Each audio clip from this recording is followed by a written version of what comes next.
Wakil Menteri Tenaga Kerja atau Wamenaker Immanuel Ebenezer dan Wakil Wali Kota Surabaya Armuji pada Kamis 17 April siang ini mendatangi perusahaan milik Jan Huadiana di Margolyo, Surabaya. Perusahaan ini dilaporkan telah menahan ijazah karyawannya. Terkini ada sekitar 30 karyawan dan mantan karyawan CV Tosa Sel yang ijazahnya belum diterima setelah bekerja di pabrik spare part kendaraan ini. Pemerintah melakukan mediasi dengan Dana dan stafnya selama kurang lebih 1,5 jam. Keduanya menanyakan masalah penahanan ijazah terhadap puluhan karyawannya. Selama kurun waktu tersebut, Nul mengaku bahwa kehadiran negara tidak dimiliki oleh perusahaan Diana. Nul menegaskan bahwa penahanan ijazah Perda Nomor 8 Tahun 2016, sehingga negara tidak dapat mentoleransi perusahaan-perusahaan. Dia pun mengindikasikan bahwa Diana dan stafnya banyak berbohong saat diklarifikasi mengenai masalah penahanan ijazah. Bahkan cenderung saat menjawab pertanyaan. Ia juga menemukan banyak kejanggalan saat melakukan sidak, sehingga dia juga menyerahkan masalah ini kepada pihak polisi untuk tegas. Immanuel pun meminta kasus ini menjadi pelajaran bagi industri yang lain agar tidak menahan ijazah karyawan. Saking kesalnya dia sampai menyinggung soal pemerintahan Prabowo. Ia menyebut bahwa pemerintahan Prabowo tidak boleh menyakiti rakyat. Lebih lanjut, Immanuel menyoroti kebijakan perusahaan tersebut yang memotong gaji karena sholat Jumat. Nol menyebut aturan itu adalah biadab sebab negara sudah mengatur terkait kegiatan beribadah. Tidak tampak Diana muncul setelah pertemuan dengan Wamenaker. Hingga berita ini ditulis belum ada keterangan dari yang bersangkutan yang dinilai tidak kooperatif. Informasi selengkapnya saudara akan disampaikan jurnalis Tribun Jatim Reka Nur Aini. Silakan dengan laporan Anda. Baik para tribun semuanya, saat ini saya tengah berada di lokasi pabrik milik Jan Huadiana, seorang pengusaha perempuan yang saat ini berpolemik atas ketenaga kerjaan di Surabaya. Bahkan baru saja Wakil Menteri Tenaga Kerja Republik Indonesia Immanuel Ebenezer harus memberi atensi langsung dengan datang ke lokasi pabrik di Margomulyo, Surabaya. Yang paling kita tunggu-tunggu adalah bagaimana reaksi Diana atas dugaan penahanan ijazah kepada puluhan karyawannya. Diduga ada 30 karyawan yang ijazahnya ditahan di UD Sentososil. Ini adalah sebuah perusahaan, sebenarnya sebuah usaha dagang. UD Sentososil adalah penyedia, distributor spare part aneka kendaraan. Nah, ternyata setelah Wakil Menteri Tenaga Kerja datang ke lokasi, responnya di luar dugaan kita semua, di luar dugaan saya. Di dalam pengakuan dari Wakil Menteri Tenaga Kerja, setelah kita wawancara atau berwawancara dengan media, ternyata seorang Diana ini tidak kooperatif sama sekali, walaupun ini adalah simbol negara.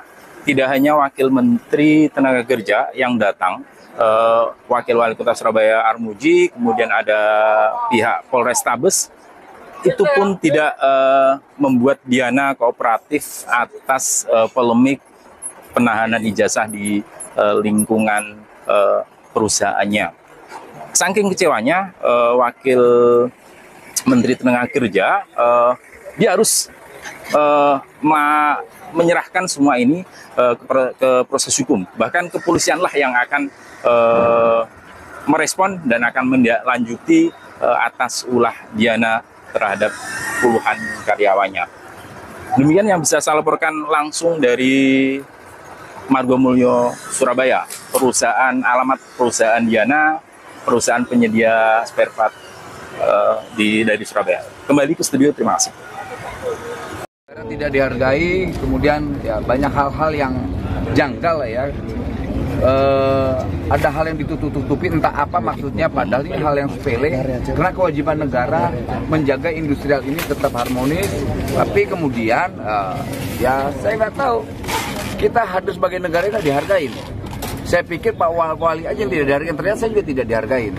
Nah, ini pelajaran untuk industrial yang lain juga. Jangan pernah menahan dan namanya ijazah pekerja, itu pelanggaran hukum.